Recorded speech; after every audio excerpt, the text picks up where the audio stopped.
help us on this. Stop the foreclosures of any person serving in the military.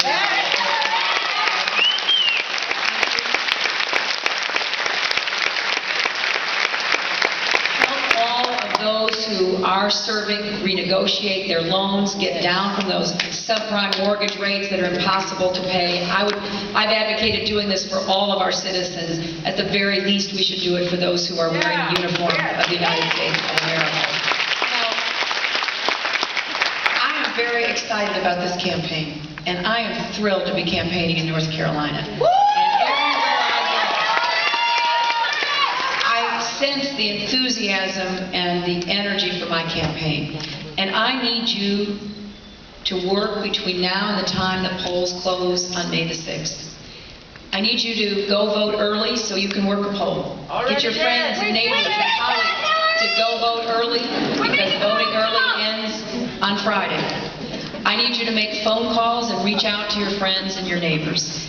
I really believe that I am the candidate who is stronger and better positioned to see.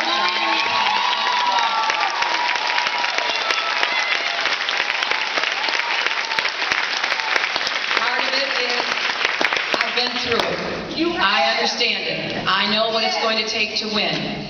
Part of it is because I'm willing to stand up and take the tough questions and know that I am vying for the toughest job in the world, and you've got to be willing to get out there every day. That's why I was so disappointed that my opponent would not agree to a debate in North Carolina, because I think you deserve to have your own debate. And he has said no and didn't like the last debate in Philadelphia. Well, with all due respect, tough questions from a journalist are nothing compared to the tough decisions you have to make as a president.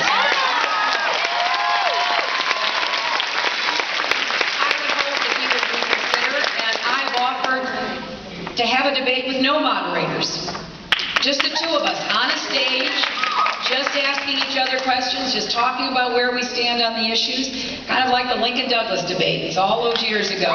We could do it from the back of a flatbed truck. It doesn't matter. We should just get out there and let North Carolinians make their decisions based on seeing the two of us face to face, side by side, because that's the kind of election this is. Now, John McCain has already said he wants a lot of debates in the fall, and I'm ready for that, to go toe-to-toe with John McCain.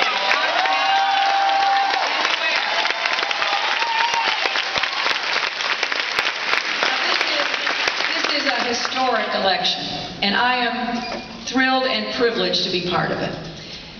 I often think to myself, my parents, my grandparents never could have imagined my being here in front of you running to be your president. My mother, who is 88, who lives with us, I know is still marveling, because she was born before women could vote in our country. And both Senator Obama and I, because of our historic candidacies, are literally changing the minds, the hopes and aspirations, the dreams of young men and women in our country today. You will forever be able to say to any little girl, any young African American, yes, you can grow up to be the President of the United States of America.